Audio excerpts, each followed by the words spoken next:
স্বাগত জানাই। আমি অঙ্কিতা। দেখে নিচ্ছি আজকের সংবাদ শিরোনাম। রাম মন্দিরের মূর্তি নির্মাণে জড়িত বরাকে শিল্পী। 10 বছর থেকে অযোধ্যায় রাম মন্দিরের মূর্তি নির্মাণ করছেন শিলচরের রঞ্জিত মণ্ডল। ধর্মান্তরিত যুবকের শেষকৃত্য সম্পন্নকে ঘিরে বিশৃঙ্খল পরিস্থিতি, মরদেহ উদ্ধার করে নিয়ে গেল পুলিশ। কৃষি বিভাগের উদাসীনতায় ঢুকছে বিখ্যাত লঙ্গাইয়ের বেগুন চাষ। এওলাবাড়ির চা বাগানে দুষ্কৃতীদের আক্রমণে নিহত শিবের সার। উত্তপ্ত পরিস্থিতি এওলাবাড়ির চা বাগানে। দুষ্কৃতীদেরকে ধরতে প্রশাসনকে 48 ঘন্টার সময়সীমা বেঁধে দিল স্থানীয় জনতা। করিমগঞ্জ পুলিশের অভিযানে জব্দ 4 লক্ষাধিক নিষিদ্ধ ড্রাগস, আটক মহিলা সহ 2। গাঁজা পাচারের রুট বদল, 1.5 লক্ষাধিক টাকার গাঁজা সহ ধৃত 3 পাচারকারী।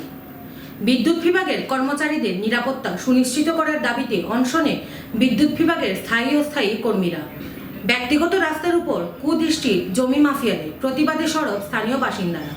মাতৃশক্তি জাগরণের লক্ষ্যে বিজয়শালিনী শক্তি সম্মেলন আয়োজিত হতে যাচ্ছে করিমগঞ্জে। AIDSO স্থাপনা দিবস পালন করিমগঞ্জে। করিমগঞ্জের রাজপথে আগুনে ভস্মীভূত বিলাসী গাড়ি। কোনো মতে প্রাণে রক্ষা পেল ছোট শিশু সহ বাকিরা। এওলাবাড়ি চা বাগান এলাকায় উদ্ধার একটি ষাঁড়ের ক্ষতবিক্ষত দেহ। বৃহস্পতিবার সকালবেলা চা বাগানের স্থানীয় মানুষ বাগানের নাচঘরের সম্মুখে 2টি ভগবান শিবের নামে ছেড়ে দেওয়া ষাঁড়কে ক্ষতবিক্ষত অবস্থায় দেখতে পান। তার মধ্যে একটি ষাঁড় মারা যায়। ধারালো অস্ত্রের আঘাতে অন্যটির অবস্থাও সংকটজনক বলে জানা যাচ্ছে। এই নিয়ে স্থানীয়রা বলেন, বুধবার গভীর রাতে তারা ষাঁড় দুটির আওয়াজ পেলেও বাঘ এসেছে এই ভয়ে গ্রামবাসী সেই সময় ঘর থেকে বের হননি। কিন্তু বৃহস্পতিবার সকালে বাগানের নাচঘরের সম্মুখে একটি ষাঁড়কে মৃত অবস্থায় এবং অপরটিকে সংকটজনকভাবে রক্তাক্ত অবস্থায় দেখতে পান। ঘটনাটি নিয়ে লঙ্গাই ফাঁড়িতে জানালে লঙ্গাই পুলিশ আসতে বিলম্ব করায় স্থানীয়দের মধ্যে ক্ষোভ ছড়াতে থাকে। এই ঘটনা জানাজানি হতেই হিন্দু সংগঠনের লোকেরাও ঘটনাস্থলে পৌঁছতে থাকেন। জেলা সদর থেকে সদর থানার ওসি ও অতিরিক্ত জেলা পুলিশ সুপার ঘটনাস্থলে পৌঁছে গ্রামবাসীদের সাথে কথা বলে উত্তপ্ত পরিস্থিতি নিয়ন্ত্রণে আনার চেষ্টা করেন। গ্রামবাসীদের অভিযোগ মতে বিশেষ সম্প্রদায়ের কিছু দুষ্কৃতীরা শিবের ষাঁড় দুটিকে বাংলাদেশে পাচারের উদ্দেশ্যে নিয়ে ষাঁড় দুটিকে আক্রমণ করেছে। তারা 48 ঘন্টার ভেতরে ভগবানের নামে উৎসর্গ হওয়া ষাঁড়ের আক্রমণকারীদের পুলিশ গ্রেফতার করতে ব্যর্থ হলে গ্রামবাসীরা বৃহত্তর আন্দোলনে নামবেন বলেও জানান। শিব বাবার নামে ষাঁড়রে আজকে থেকে 5 বছর আগে ছাড়া হয়েছে। যে ষাঁড়টারে প্রত্যেক হিন্দু মুসলিমে এটারে নিয়ে তারা গরু লাগিয়ে ইউজ করে। কিন্তু এই জায়গার মধ্যে দুর্ভাগ্যজনক ব্যাপার, কিছু হিন্দু এলাকার মানুষে কালকে রাত্রে 3:30 সময় গরুর আওয়াজ শুনছে। শোনার পরে মানুষ মনে করছে বাঘ মনে বাড়াইছে, তাহলে মানুষ রয়ে বাড়াইছে না।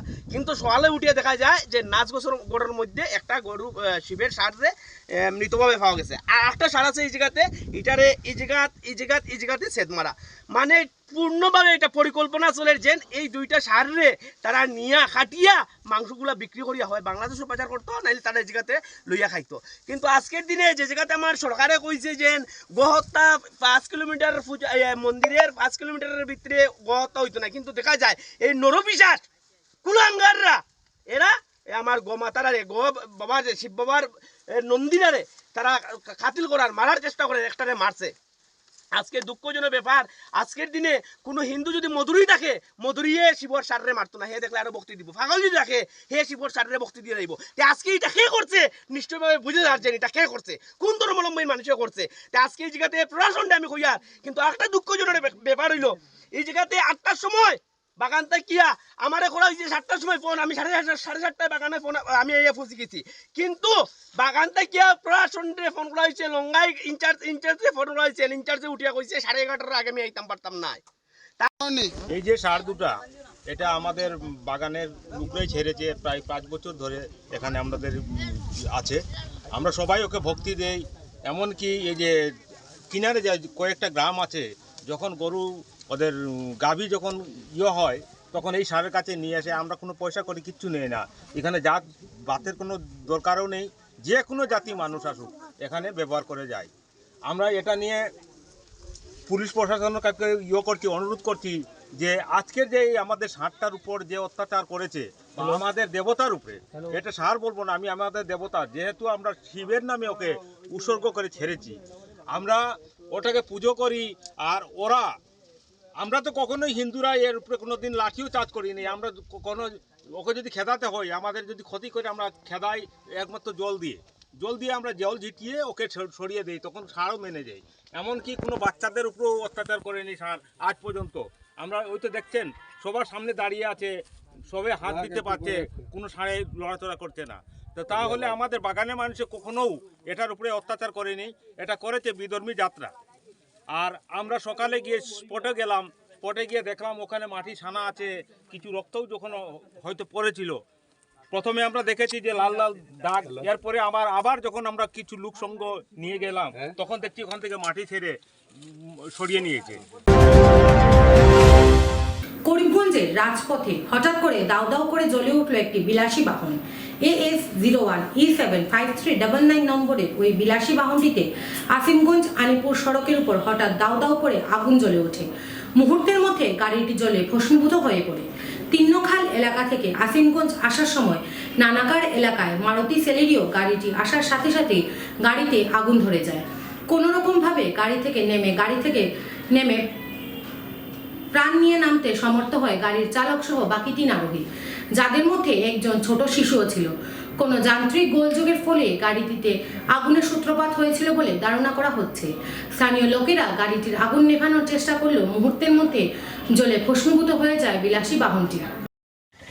আজকে দিনে 2টার সময় এই গাড়িটা তিনখাল থেকে আসিমগঞ্জে আসার পথে হঠাৎ ওনার একটা আসিমগঞ্জে একটা গলির বাড়ি উনি আসার সময় প্রায় বড়ির বাড়ি পৌঁছার 500 মিটার আগে গাড়িটা একটু জাম ছিল। তো এবার গাড়ি মালিক বলেছি যে রেডিওটা নিয়ে কি একটা প্রবলেম আছে, মানে যান্ত্রিক মানে অসুবিধার কারণে গাড়িটা আগুন লেগে গেছে।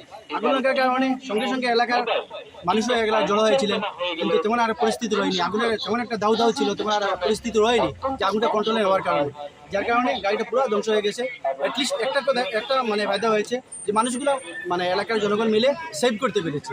তাই বিশেষ করে মানুষগুলোকে আমি ধন্যবাদ জানাই। তোমার একটা কথা আমি বলতে চাই যে বিশেষ করে সঙ্গে সঙ্গে পাতাকান্দি ফায়ার সার্ভিসকে ফোন করা হয়েছিল, কিন্তু ওরা 1 ঘন্টা পরে গাড়িটা পুরো চূর্ণ বিচূর্ণ হওয়ার পরে উপস্থিত হয়েছে। তাই আমি আসিমগঞ্জ এলাকাবাসীর পক্ষ থেকে দুঃখ প্রকাশ করছি। ধন্যবাদ। ধর্মান্তরিত হওয়া যুবকের শেষকৃত্য অনুষ্ঠানে সৃষ্টি হলো বিশৃঙ্খলার। মুসলমানের ঘর থেকে মৃতদেহ নিয়ে গেল পুলিশ প্রশাসন।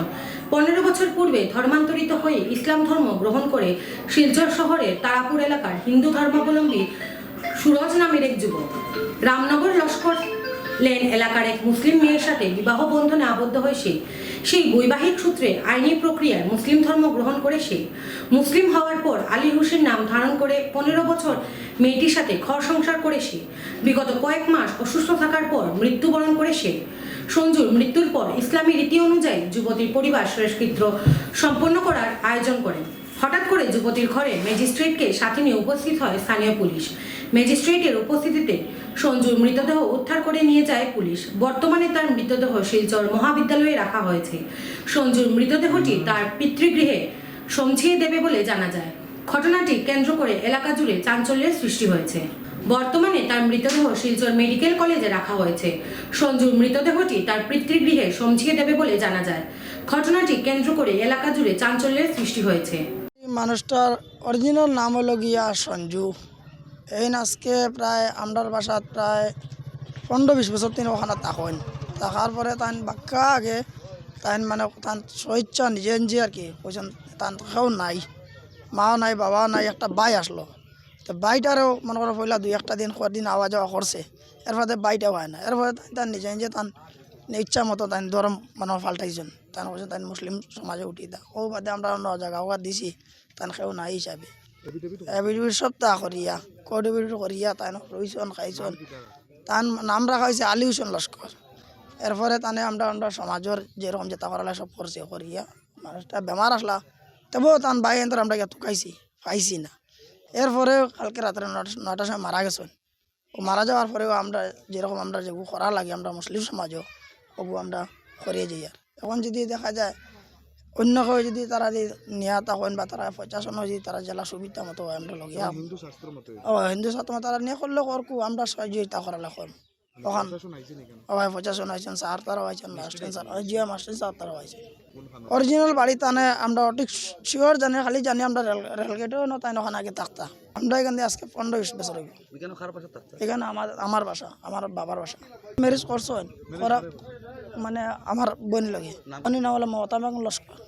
খবর সব কিছু করিয়া খাওয়ানো বানা নিয়া আমরা এখন প্রশাসনে যেটা যেরকম করবা তারা যেরকম কইবা সহিতা যেটা পুলিশ প্রশাসন তারা এখন মহেত লিয়ে যাইবা মহেত নিয়ে তারা পোস্টমর্টম করবা যদি তারা স্বাস্থ্য মতো করা লাগে তারা করা লাগে করবা আর দিন দিতে আমরা খবর কাটতে করব মাটি দিম মহেত প্রশাসনে যেরকম করা লাগে করবা আমরা যে সহিতা করা লাগে করব তারা যদি লাস্ট আমরা দিয়া যাই তো আমরা খাফন দেবো না করব। রাম মন্দিরে মূর্তি নির্মাণের সাথে জড়িত বরাকের শিল্পী 10 বছর থেকে অযোধ্যাতে মূর্তি নির্মাণের সাথে জড়িত শিলচরের রঞ্জিত মণ্ডল 2024 সালের 22 জানুয়ারি শুভ উদ্বোধন হবে দীর্ঘ প্রতীক্ষিত রাম মন্দিরের। অযোধ্যাতে প্রতিষ্ঠিত হবে রামলালার প্রাণ। বর্ণাঢ্য শুভ উদ্বোধন অনুষ্ঠানের জন্য প্রস্তুতি তুঙ্গে অযোধ্যায়। রামলালার রামকথা কুঞ্জে পূর্ণ গতিতে চলছে 1000 মূর্তি নির্মাণের কাজ। রাম মন্দিরের চারদিকের করিডোরে স্থাপন হবে এই 1000 মূর্তি। ইতিমধ্যে 700 মূর্তি নির্মাণ প্রায় সম্পূর্ণ। সৌভাগ্যের বিষয় হলো এই মূর্তি নির্মাণের সাথে জড়িত আছেন বরাকের শিল্পী রঞ্জিত মণ্ডল। শিলচরের ইটখলার বাসিন্দা রঞ্জিত মণ্ডল রাম মন্দিরের রামকথা কুঞ্জের মূর্তি নির্মাণের সাথে 2013 সন থেকে জড়িত। রামকথা কুঞ্জে ভগবান রামের সমগ্র জীবন কাহিনী বর্ণনা করা হবে। মূল মূর্তি স্থাপনের পর এই 1000 মূর্তি স্থাপন করা হবে। রাম মন্দিরের নির্মাণ কার্যের সাথে জড়িত থাকতে পেরে নিজেকে সৌভাগ্যবান আখ্যা দেন শিল্পী রঞ্জিত মণ্ডল। রামকথা কুঞ্জে আসার জন্য আসামের মুখ্যমন্ত্রী হেমন্ত বিশ্ব শর্মাকেও আহ্বান জানান তিনি। মূৰ্তিকলা মোৰ মানে গড গিফ্ট ক'ব পাৰে।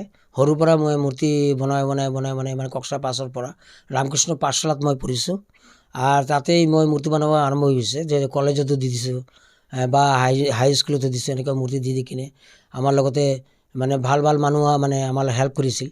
যেনেকুৱা ডক্টৰ সুকুমাৰ ভট্টাচাৰ্য বিবেক বাহিনীৰ যে মেইন আছে সংস্থাপক সেইজনে মোক মানে মাৰ্গদৰ্শন দিছিল যে এটি প্ৰদৰ্শনী দিবৰ কাৰণে আৰু বেলেগ যোৱাৰ কাৰণে বা এই গান্ধীমেলা প্ৰদৰ্শনী আৰু বেলেগ কামত বা নেতাজী সুভাষৰ কোনো প্ৰগ্ৰামত বা বিবেকানন্দৰ প্ৰগ্ৰামত এনেকুৱা কৰি আছিলোঁ।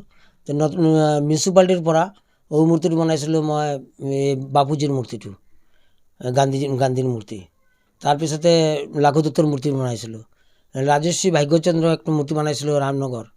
এনেকুৱা মূৰ্তি বনাই মানে চিমেণ্টৰ মূৰ্তি তেতিয়া আহি গৈছে ক্লাছ 7, 6, 7ত আহি গৈছে। তাৰপিছতে মই বনাই আছিলোঁ মানে তেতিয়া বন্ধ কৰা নাই আৰু আমাৰ এটাৰ পৰা এটা ব্ৰেক আহিয়ে আছিল। তাৰপিছতে মই তাৰ পৰা তাতে লৈ গৈছিল মোক এটা ক্লাছ 7ত একটা 7-8ত যেতিয়া আহিছোঁ তো এটা আসাম বেদ বিদ্যালয় ৰূপনগৰ তাতে আমাক মাতিছিল অল আসাম সাহিত্য সভাৰ প্ৰেচিডেণ্ট আৰু আসাম বেদ বিদ্যালয়ৰ ছেক্ৰেটাৰী ডক্টৰ কিৰণ শৰ্মা ছাৰ সেইজনে মোক মাতিছিল গান্ধীমেলা প্ৰদৰ্শনী চাইবলৈ। তাতে এটা বেদব্যাসৰ মূৰ্তি বনাইছিলোঁ মই আৰু এই মূৰ্তিটো বনানোৰ পিছতে এই আপোনাৰ এই আহিছিল 4জন মন্ত্ৰী আহিছিল যিটো উদ্ঘাটন কৰিছিল যে আমাক সন্মানিত কৰিছিল। তাৰপিছতে এই আমাৰ যে অশোক সিংঘলজী যে বিশ্ব হিন্দু পৰিষদৰ ইণ্টাৰনেশ্যনেল প্ৰেচিডেণ্ট সিজনে আহি কিনে এইটো মূৰ্তিটো চাইবলৈ বদ্ধ ভাল পাইছিল। ড্রাগস বিরোধী অভিযানে আবারও সফলতা লাভ করল জেলা পুলিশ। রামকৃষ্ণনগর পুলিশ ড্রাগস বিরোধী অভিযান চালিয়ে 70 গ্রাম সন্দেহজনক হেরোইন সহ 2 ড্রাগস মাফিয়াকে আটক করতে সক্ষম হয়েছে। রামকৃষ্ণনগর থানাধীন কালীবাড়ি পুলিশ ফাঁড়ির অন্তর্গত খলাগ্রাম এলাকা থেকে করিমগঞ্জ জেলার অতিরিক্ত পুলিশ সুপার প্রতাপ দাসের নেতৃত্বে রামকৃষ্ণনগর থানার ওসি লিথুন নাথ সহ পুলিশের একটি দল গোপন সূত্রের খবরের উপর ভিত্তি করে খলাগ্রামের বাসিন্দা আব্দুল হান্নানের ঘরে অভিযান চালিয়ে 70 গ্রাম সন্দেহজনক হেরোইন বাজেয়াপ্ত করতে সক্ষম হয়। অভিযানে আব্দুল হান্নান সহ অপর এক মহিলাকে আটক করে পুলিশের উপস্থিতি টের পেয়ে এর মুখ্য নায়ক মোকলিস ঘটনাস্থল থেকে পালিয়ে যায়। উদ্ধার হওয়া হেরোইনগুলোর বাজার মূল্য আনুমানিক 4 লক্ষাধিক টাকা হবে বলে অনুমান হয়েছে। বহুদিন ধরে এই 3 অভিযুক্ত ড্রাগস জাতীয় সামগ্রী পাচার করে আসছে বলে পুলিশের কাছে খবর ছিল। ড্রাগসগুলো জেলাসহ অন্যান্য জেলায় নিয়ে পাচার করত এই 3 পাচারকারী। পুলিশের আটক 2 পাচারকারীকে জোর জিজ্ঞাসাবাদ চালিয়ে আদালতে সোপর্দ করে। এই চক্রের মূল নায়ক পলাতক মোকলিসকে আটক করতে পুলিশের অভিযান অব্যাহত রয়েছে। বিদ্যুৎ বিভাগের কর্মচারীদের নিরাপত্তা সুনিশ্চিত করার দাবিতে করিমগঞ্জ এপিডিসিএল কার্যালয়ের অনির্দিষ্টকালের জন্য অনশন ধর্মঘটে বিদ্যুৎ বিভাগের কর্মীরা। এক সপ্তাহের ভেতরে বিদ্যুৎ বিভাগের 2 কর্মচারীর উপর আক্রমণ সংঘটিত হওয়ার পর আন্দোলনের রাস্তা বেছে নেন করিমগঞ্জ এপিডিসিএল কার্যালয়ের স্থায়ী ও অস্থায়ী কর্মীরা। এক সপ্তাহ পূর্বে বিলাল আহমেদ নামের এক ব্যক্তি করিমগঞ্জ বিদ্যুৎ সংমণ্ডলের এসডির উপর শারীরিক আক্রমণ সংঘটিত করে। এই নিয়ে থানায় মামলা দায়ের হলেও পুলিশ তরফ থেকে ওই অভিযুক্তকে পাকড়াও করার জন্য কোনো হেলদোল ছিল না। অন্যদিকে বুধবার বিদ্যুৎ সংযোগ বিচ্ছিন্ন করতে গিয়ে আলফাজ গনি নামের অস্থায়ী একজন বিদ্যুৎ বিভাগের কর্মচারী রাজু আহমেদ নামের এক ব্যক্তির দ্বারা আক্রমণের শিকার হন। ধারাবাহিকভাবে বিদ্যুৎ বিভাগের কর্মচারীদের উপর আক্রমণের ঘটনার পরিপ্রেক্ষিতে বৃহস্পতিবার বিদ্যুৎ বিভাগের করিমগঞ্জ সংমণ্ডলের অধীনস্থ কর্মীরা অনশন ধর্মঘট পালন করেন। তারা বলেন, কর্মক্ষেত্রে তাদের সুরক্ষা সুনিশ্চিত না হলে আগামী দিনে কাজ বন্ধ রেখে তারা বৃহত্তর আন্দোলনের পথ বেছে নেবেন। তো 20 তারিখে একটা ঘটনা হয়েছিল আমার এসডিওর সঙ্গে। তারপরে ঘটনা কিটা তাই কুড়ি খেলার মধ্যে গিয়া তাই প্রাণঘাতী হামলার মধ্যে তাই অ্যাটাক হয়েছে। তাই জানে পাচ্ছেন যে এটাও সত্যিই বড় বেশি। আবার পরে তাদের এজাহার দেওয়া হয়েছে, কিন্তু এজাহার দেওয়ার পরে আজকে পর্যন্ত কোনো ধরনের কোনো আমরা পাইছি না, আমরা কোনো জাস্টিস পাইছি না। কিন্তু এরপরেও গতকালকে খুদপুরা ওই জায়গার মধ্যে গিয়া আমরা স্টাফ হয়ে দেখতে পাইবা, তার নামে হচ্ছে গিয়ে আলফাজ গনি। তারে প্রাণঘাতী আমরা যে তার উপরে দা দিয়ে তার মাথার মধ্যে কুবানি হয়েছে। তারপরে আমরা আনিয়া তারে আমরা মেডিকেল নিছি, নেওয়ার পরে আবার গিয়ে আমরা এফআইআর দিছি। কিন্তু এখন পর্যন্ত স্টিল না, এখন পর্যন্ত কোনো ধরনের কোনো আমরা রেজাল্ট পাইছি না বা কালপিটও ধরা পড়ছে না। আমরা এই কারণে আজকে এই তালাই রেভিনিউ বন্ধ করিয়া বইছি। যদি আগামী দিনে যদি আমরা কোনো যদি নিরাপত্তা যদি আমরা না পাই, যে আমরা ডিউটি যাইমু কেমনে। আর আমরা যদি কালপিট যদি ধরা না হয়, যে আমরা এই আন্দোলন আমরা কন্টিনিউসলি আমরা চালিয়ে যাইমু। আমরা উপর যে দিন বাই দিন যে এটা প্রাণঘাতী যে হামলা যে হর যে আমরা এফআইআর দিলাম, কিন্তু দেওয়ার পরে আমরা যে কোনো উত্তর যে আমরা পাই না, কেন লাগি পাই না। আমরা আজকে নিজের থেকে তো আমরা যেটা আমরা যে ডিসকানেকশনে বা রেভিনিউ কালেকশনে, এটা আমরা গভর্নমেন্টের সরকারের আমরা কালেকশন করতে চাই, সরকারের রেভিনিউ আনতে চাই। আর রেভিনিউ আনতে গিয়ে আমরা উপরে যে হামলাটা এটা হওয়ার পরে আমরা এজাহার দিলাম, কারে দিলাম আমরা পুলিশের দিলাম। পুলিশের তো আজকে পুলিশ প্রশাসনও তো আজকে গভর্নমেন্টের ডিউটি করতেছে। কিন্তু একজন গভর্নমেন্টে যদি আরেকটা গভর্নমেন্টের যদি ইয়ে না করে, আমরা যদি কোনো হেল্প না করে, তাহলে আমরা সম্মুখীন হব, আমরা নিরাপত্তা খারাপ যাইব। এই লাগিয়া কোনো নিরাপত্তা না পাইয়া আমরা আজকে সাংবাদিকের মাধ্যমে আমরা এই জিনিসগুলো আপনার কাছে তুলে ধরলাম। বাজারিছড়া থানাধীন কাঁঠালতলী ওয়াচপোস্টের পুলিশের হাতে জব্দ বিপুল পরিমাণ গাঁজা। এবার চিরপরিচিত রুট বদল করে বিকল্প সড়ক দিয়ে ত্রিপুরা থেকে বহিরাজ্যে পাচারের পথে বাজারিছড়া থানাধীন কাঁঠালতলী ওয়াচপোস্টের পুলিশের হাতে ধরা পড়ল বিপুল পরিমাণ নিষিদ্ধ গাঁজা। গোপন খবরের ভিত্তিতে স্থানীয় পুলিশের এএসআই সজল চক্রবর্তী দলবল নিয়ে কুকিতল রাবার বাগান এলাকায় নাকা চেকিং বসিয়ে এই সাফল্য পান। ত্রিপুরা থেকে TR 05D0655 নম্বরের একটি স্করপিও গাড়ি 208 নম্বর বিকল্প সড়ক ধরে পাতারকান্দি অভিমুখে যাওয়ার পথে গাড়িটিকে চ্যালেঞ্জ জানিয়ে আটক করে কর্তব্যরত পুলিশ। এতে গাড়ির ভেতরে তল্লাশি করলে একটি হ্যান্ডব্যাগ ও একটি ট্রলি ব্যাগ থেকে বিভিন্ন প্যাকেটে প্রায় 15 কেজি শুকনো গাঁজা উদ্ধার হয়, যার কালোবাজারি মূল্য 1.5 লক্ষাধিক টাকার মতো হবে। এতে গাড়িতে থাকা ত্রিপুরার 3 ব্যক্তিকে আটক করে পুলিশ। এদিকে ঘটনার খবর পেয়ে তদন্তে নামেন বাজারিছড়া থানার ওসি নীলবজ্যোতি নাথ। তিনি জানান যে ধৃতদের নামে পুলিশ নিজে থেকে NDPS ধারায় মামলা হাতে নিয়ে তাদেরকে রাতভর থানায় আটকে রেখে টানা জিজ্ঞাসাবাদের পর বৃহস্পতিবার জেলা CGM আদালতে সোপর্দ করা হয়। ধারণা করা হচ্ছে গাঁজাগুলো প্রথমে গুয়াহাটিতে ও পরে হাত বদল করে বহিরাজ্যে পাচারের উদ্দেশ্য ছিল বিশেষ চক্রটির। বাজারিছড়া থেকে ভানুচন্দ্রের প্রতিবেদন। ফিরে আসি ছোট্ট একটা বিজ্ঞাপন বিরতির পর, সঙ্গে থাকুন। আনন্দ সংবাদ, আনন্দ সংবাদ, আনন্দ সংবাদ। উচ্চ ও গুণগত মানের শিক্ষা পরিষেবা নিয়ে করিমগঞ্জে যাত্রা শুরু করল প্রণবানন্দ বিদ্যা মন্দির। আপনি কি আপনার বাচ্চার পড়াশোনা নিয়ে চিন্তায় আছেন? এবার আপনাদের চিন্তা দূর করতে গুণগত শিক্ষা নিয়ে করিমগঞ্জে যাত্রা শুরু করল প্রণবানন্দ বিদ্যা মন্দির। প্রথমবারের মতো টাটা ক্লাস এইজের মাধ্যমে স্মার্ট ক্লাসের সুবিধা নিয়ে এসেছে প্রণবানন্দ বিদ্যা মন্দির। 18 ডিসেম্বর থেকে সোম থেকে শনিবার সকাল 9:30 ঘটিকা থেকে 2 ঘটিকা অবধি স্কুল প্রাঙ্গণ থেকে ভর্তি ফর্ম সংগ্রহ করতে পারবেন। আমাদের ঠিকানা আজাদসাগর রোড, করিমগঞ্জ। যোগাযোগ নম্বর 7578057632 9859147414। আপনি ঘর বানিয়েছেন, ঘরের রং নিয়ে চিন্তা করছেন? চিন্তার দিন শেষ। করিমগঞ্জের মিশিতা পেইন্টস ডিউলাক্স কোম্পানির বিভিন্ন রকমের রঙের সম্ভার নিয়ে উপস্থিত হলো বিশ্বাসের অপর নাম deluxe. Let's colour with deluxe. আমাদের ঠিকানা স্টেশন রোড, করিমগঞ্জ, বিশাল মেগামার্টের সম্মুখে।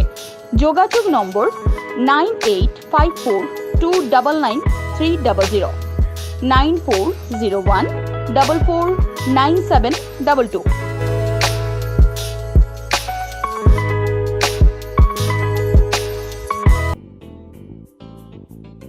বিভিন্ন আধুনিক ও আকর্ষণীয় টাইলসের সম্ভার নিয়ে উপস্থিত প্রিয়া টাইলস।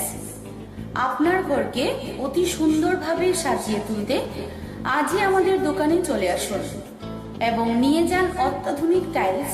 আপনার পছন্দের সব ধরনের টাইলস আমাদের এখানে উপলব্ধ রয়েছে। আমাদের ঠিকানা Chandras plaza, near Vishal mega mart, station road, Karimganj. Mobile 9101805530, 9957709784।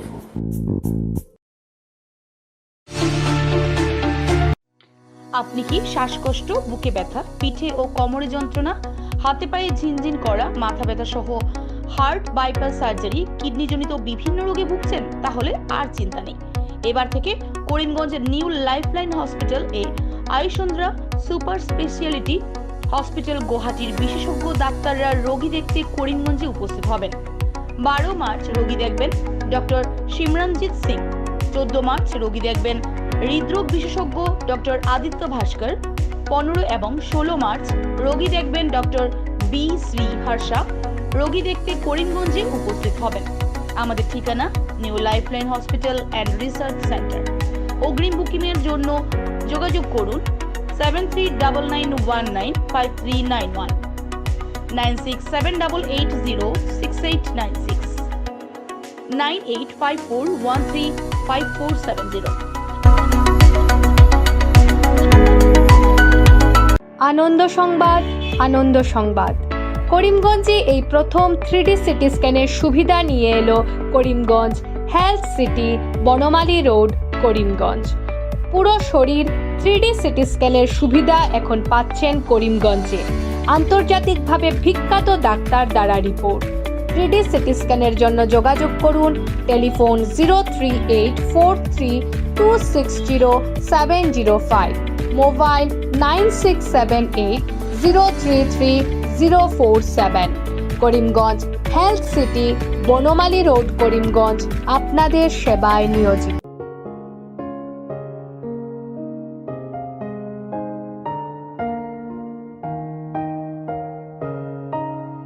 চিকিৎসা সেবায় নতুনত্ব নিয়ে হাজির নিউ লাইফলাইন হাসপাতাল। অত্যাধুনিক প্রযুক্তিতে এখানে pinhole surgery, gallbladder, appendix surgery করা হয়। শিলচর মেডিকেল কলেজের সার্জারি বিভাগের অতিরিক্ত প্রফেসর ডক্টর RC শ্যাম সার্জারিগুলি করবেন। তাছাড়া তিনি প্রতি শনিবার বিকেল 3টে থেকে OPD-তে রোগী দেখবেন। রয়েছেন শিশুরোগ বিশেষজ্ঞ doctor Gulzar হোসেনও।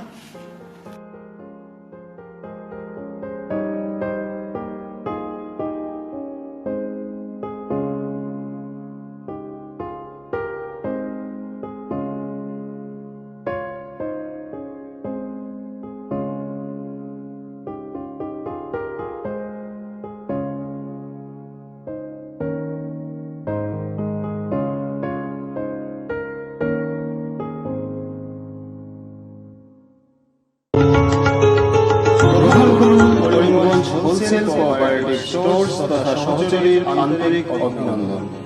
Karimganj wholesale cooperative স্টোর্সের নিয়ন্ত্রণাধীন স্টেশন রোডস্থ বিভাগীয় বিপণী সহযোগী নতুন উদ্যোগে সমৃদ্ধ হয়ে জনগণের সেবায় এগিয়ে এসেছে।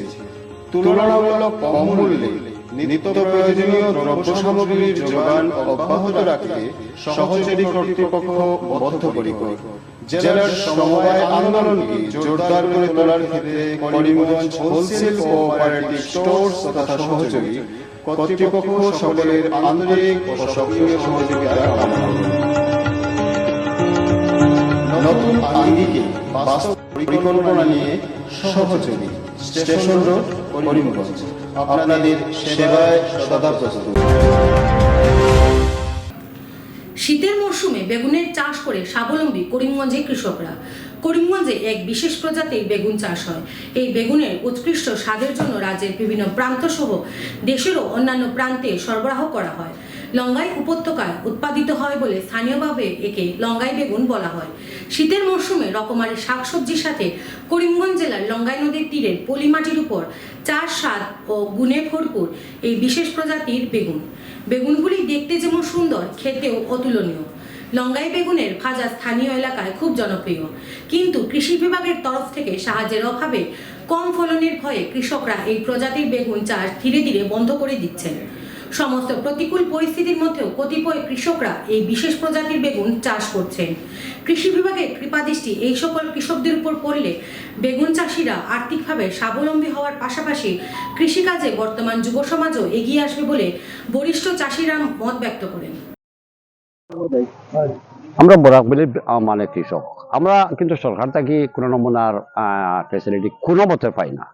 এইমাত্র সারের যে আকাশ ছোঁয়া দাম, এই সার কিনিয়া বাজারে আমরা সবজি ক্ষেত করা আমরা লাগি অসহায় হয়ে গেছি। কোনো মাটি পরীক্ষা নিরীক্ষা করা যায় না, সরকার থেকে কোনো স্টাফ দেয় না। এরপরে আমরা বেগুন আগের তুলনায় 80% কমিয়ে আইছে, বেগুনটা ধরে না, গাছ হয় কিন্তু বেগুনটা মারা যায়। সবজি ক্ষেত্রে ফুলকপির পাতাটা জ্বলি যায়, মিষ্টিলার পাতাটা জ্বলি যায়, কিন্তু এই জিনিসের কোনো পদক্ষেপ সরকার থেকে আমরা মানে কোনো ফ্যাসিলিটি পাই না। আমরা এটা পরীক্ষা নিরীক্ষা করিয়া যদি এটা সুন্দর সুষ্ঠু হিসাবে করতে তো আমরা অনেক উন্নত। আমরা বর্তমানে এইটা হইতে বঞ্চিত হওয়ার সময় এসে গেছে, কারণ আমরা আর এই সবজিকে এত টাকা খরচ করে আমরা দ্বারা করা অসম্ভব। যার ধরুন যদি সরকারে আমরা কোনো ফ্যাসিলিটি দেয় তবে আমরা দেখবো। আমরা কোনো নমুনা সরকার থেকে কোনো ফ্যাসিলিটি পাই না। আমরা গরিব মানুষ, কিন্তু আমরা খেতের উপরে নির্ভর। আমরা খেতের উপর নির্ভর করতে তো আমরা খেতি করিয়া তো আমরা অন্য সময় আগে তো বেজানো লাভবান হয়েছি, কিন্তু এখন আমরা সারের অভাবে বা আমরা তো কোনো জলের ব্যবস্থাও নাই, জলের কোনো নাই, আল চাষের কোনো ব্যবস্থা নাই হিসাবে আমরা তো বেজান লসও আছি। গতিকে আমরা এই খেত করিয়া এবং কি উন্নত কম হইয়ার, আগে থেকে বেশি হইতাম, এখন খুব কম হইয়ার।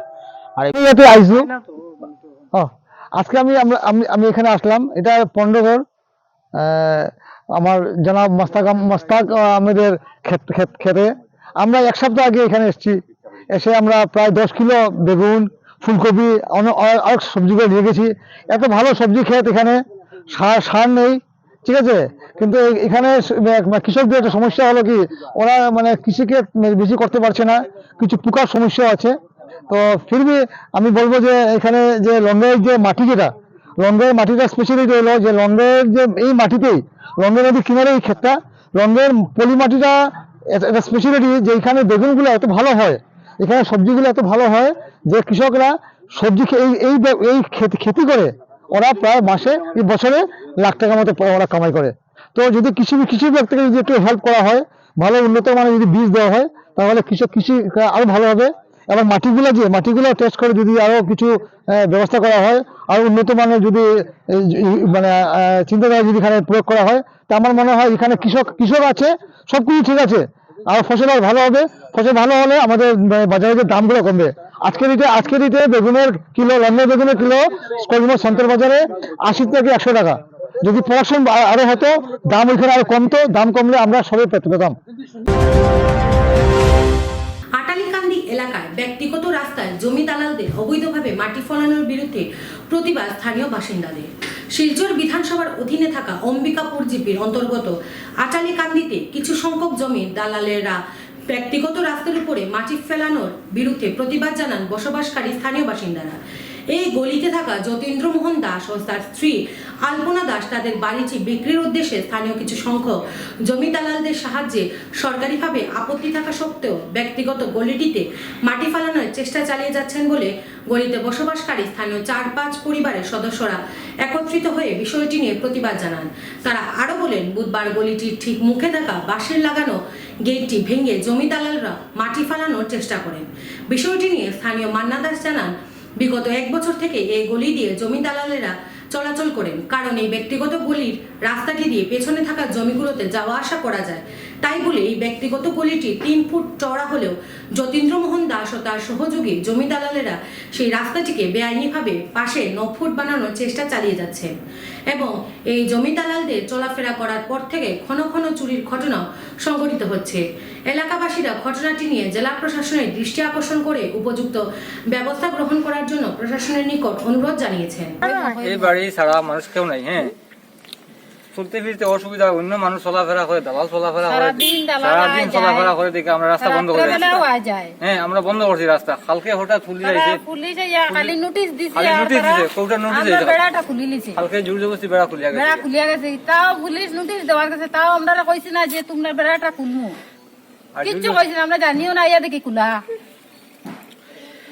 এখন এদিকে রাত্রে দিনে অসুবিধা হয়, বহুত অসুবিধা হইছে। বাড়ি আছে, আমার বাড়ি, আমার জায়গা, আমার সব কিছু, তার সত্ত্বেও তারা ইয়া দিকদারি করে। আমরা এদিকে দালাল যায়, গতিকে আমরা গরু বাছুর অসুবিধা, আমরা বাড়ির বিরাট অসুবিধা হয় লাগি, আমরা অন্যদিকে যাই, আমরা কোনো প্রবলেম হয় না, কিন্তু তারা এখানে কেউ নাই, কিন্তু তারা ইয়া এরকম আমরা দিকদারি দেয়, গতিকে আমরা বন্ধ করলাম। বন্ধ করার সত্ত্বেও তারা পুলিশ লইয়া আইয়া আমরা নোটিশ দিছেন, ঠিক আছে, নোটিশের ডেট আছে, আমরা ডেটে 8 তারিখ কিন্তু তারা জবরদস্তি আমরা মাটি ফালানি আরম্ভ করছে আজকে সকাল থেকে আমরা উঠানের বেড়া টেরা ভাঙ্গিয়া তারা মাটি ফালাইতে শুরু করে দিয়েছে। এটার জন্য আমরা সুবিচার চাই মুখ্যমন্ত্রী এবং মুখ্যমন্ত্রী স্যারের কাছে আমরা সুবিচার চাই, যেমন এইরকম অন্যায় জানি না হয়। AIDUS এর স্থাপনা দিবস পালিত হলো করিমগঞ্জে। 1954 সনের 28 ডিসেম্বর বিজ্ঞান ভিত্তিক শিক্ষা ব্যবস্থা ও সর্বস্তরের লোকের জন্য শিক্ষা, এই দাবি নিয়ে AIDSO এর স্থাপনা হয়। স্থাপনাকাল থেকে এই বামমনস্ক ছাত্র সংগঠনটি শিক্ষার বাণিজ্যিকরণ ও শিক্ষা পুঁজিপতিদের হাতে তুলে দেওয়ার বিরুদ্ধে আন্দোলন চালিয়ে যাচ্ছে। বৃহস্পতিবার সংগঠনটির স্থাপনা দিবসে সংগঠনের কর্মীরা বলেন, AIDSO বর্তমান শিক্ষানীতির বিরোধিতা করে আসছে। এই শিক্ষানীতির জন্য শিক্ষা ব্যবস্থা ধীরে ধীরে ব্যবসায় পরিণত হচ্ছে। বর্তমান সরকার শিক্ষাকে গৈরিকরণের চেষ্টা করে যাচ্ছে। AIDSO ছাত্রদের স্বার্থে সর্বদা আন্দোলন চালিয়ে যাবে বলেও তারা জানান। বন্ধুগণ, আপনারা জানেন 1954 সনের 28 ডিসেম্বর তারিখে আমাদের এই ভারতবর্ষের মাটিতে একমাত্র বিপ্লবী ছাত্র সংগঠনের জন্ম হয়েছিল। বিভিন্ন কারণ থেকেই আমাদের এই ছাত্র সংগঠনের জন্ম হয়েছিল। যে ভারতবর্ষের যে শিক্ষা ব্যবস্থা স্বাধীনতার পরবর্তী থেকেই আমরা তখন যারা শুরু করেছিলেন তারা দেখেছিলেন যে বিজ্ঞানভিত্তিক এবং শিক্ষাকে সমস্ত স্তরের জনসাধারণের জন্য উন্মুক্ত করে দেওয়ার লক্ষ্য নিয়েই ভারতবর্ষের স্বাধীনতাটা হয়েছিল। কিন্তু স্বাধীনতার পরবর্তী সময় থেকেই দেখা যাচ্ছে যে এই শিক্ষা ব্যবস্থাটাকে আস্তে আস্তে আস্তে আস্তে স্বাধীনতার পরবর্তী সময় দেশীয় পুঁজিপতিদের হাতে তুলে দেওয়ার একটা চক্রান্ত চলছে। সেই সমস্ত কারণ থেকেই বিজ্ঞানভিত্তিক শিক্ষা এবং শিক্ষাকে সবার জন্য তৈরি করার জন্য আমাদের এই ছাত্র সংগঠন অল ইন্ডিয়া ডিএসওর জন্ম হয়েছিল এবং তার জন্মলগ্ন থেকেই আমরা ছাত্রছাত্রীদের উপযুক্ত দাবি পূরণের লক্ষ্যে AIDSO কাজ করে যাচ্ছে। এবং আজকে আপনারা যদি দেখেন যে জাতীয় শিক্ষানীতি 2020 যখন করোনা পরিস্থিতির মধ্যে আমাদের ছাত্র সংগঠন অল ইন্ডিয়া ডিএসও 2019-এ যখন খসড়া প্রকাশ করা হয়েছিল, তখন আমরা ডিএসওর পক্ষ থেকে আমরা দাবি তুলেছিলাম যে ভারতবর্ষের যত বুদ্ধিজীবী, শিক্ষাবিদ এবং ছাত্র স্বার্থে কাজ করা যে সমস্ত ছাত্র সংগঠন আছে তাদেরকে নিয়ে আলোচনার ভিত্তিতে এই জাতীয় শিক্ষানীতিটাকে চালু করতে হবে। কিন্তু করোনা পরিস্থিতির মধ্যে এই অত্যন্ত সুচতুরভাবে এই জাতীয় শিক্ষানীতিটাকে বিল পাস করিয়ে নেওয়া হলো। যে জাতীয় শিক্ষানীতির ফলে কি হয়েছে যে ক্লাস 9 থেকে সেমিস্টার প্রথা চালু করা হচ্ছে, অষ্টম শ্রেণী পর্যন্ত পাস ফেল প্রথা বিলোপ করা হচ্ছে এবং ক্লাস 6 পর্যন্ত ছাত্রছাত্রীদেরকে অঙ্গনওয়াড়ি কর্মীদের হাতে তুলে দেওয়া হচ্ছে, যেখানে শিক্ষার বুনিয়াদটা গড়ে ওঠার কথা, শিক্ষার ভিত গড়ে ওঠার কথা উপযুক্ত শিক্ষকের দ্বারা, সেখানে অঙ্গনওয়াড়ি কর্মীদের হাতে তুলে দেওয়া হচ্ছে। আমরা বলছি না যে অঙ্গনওয়াড়ি কর্মীদের খাটো করার জন্য বলছি না, কিন্তু উপযুক্ত শিক্ষকের কাছে শিক্ষা গ্রহণ করলে যেভাবে শিক্ষা লাভ করতে পারবে ছাত্রছাত্রীরা, সেখানে এই ব্যবস্থাগুলি করা হচ্ছে। এছাড়াও আরও অনেক যে ছাত্র স্বার্থের পরিপন্থী বিষয়গুলি জাতীয় শিক্ষানীতির মধ্যে করা হচ্ছে, শিক্ষার বৈরীকরণ করা হচ্ছে এবং শিক্ষাকে সম্পূর্ণভাবে ব্যক্তিগতকরণ করার একটা চক্রান্ত চলছে। বিজ্ঞানভিত্তিক শিক্ষা না করে ধর্মীয় শিক্ষা চালু করা হচ্ছে জাতীয় শিক্ষানীতি 2020-এর মাধ্যমে।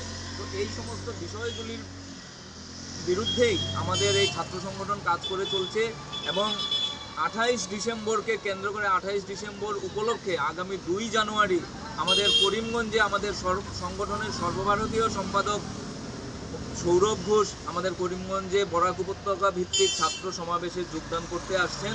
আমরা সবাইকে আহ্বান করছি আমাদের এই সমাবেশে অংশগ্রহণ করার জন্য এবং এই সমাবেশকে সার্থক করে তোলার জন্য। ধন্যবাদ। 69 মাতৃশক্তি জাগরণের লক্ষ্যে বিজয়শালিনী শক্তি সম্মেলন আয়োজিত হচ্ছে করিমগঞ্জে। 31শে ডিসেম্বর সমাজের বিভিন্ন শ্রেণীর মহিলাদের নিয়ে পাবলিক স্কুলের খেলার মাঠে এই সভা অনুষ্ঠিত হলে চলেছে। অনুষ্ঠানটি সম্পর্কে আয়োজকেরা বলেন যে ভারতীয় দর্শন শাস্ত্রে মহিলাদের ভূমিকা উল্লেখযোগ্য। ভারতের সংস্কৃতিতেও মহিলাদের ভূমিকা অনেক, কিন্তু বর্তমান সময়ে ধীরে ধীরে পাশ্চাত্য সংস্কৃতির প্রবেশের ফলে নানান ক্ষেত্রে মহিলাদের নানান অশালীনতার মধ্যে পড়তে হচ্ছে। এছাড়াও এই দেশকে বিশ্বগুরুর আসনে বসাতে হলে নারী শক্তিকেও উল্লেখযোগ্য ভূমিকা নিতে হবে। তাই মহিলাদের মধ্যে নবজাগরণ ঘটাতে সর্বভারতীয় স্তরে অনুষ্ঠান আয়োজিত হচ্ছে। পুরো ভারতের সাথে সঙ্গতি রেখে করিমগঞ্জেও সমাজের বিভিন্ন স্তরের মহিলাদেরকে নিয়ে ইংরেজি বছরের শেষ দিন বিজয়শালিনী শক্তি সম্মেলন নাম দিয়ে মাতৃশক্তি জাগরণের এই কার্যক্রম সংঘটিত হচ্ছে বলে আয়োজকরা জানান।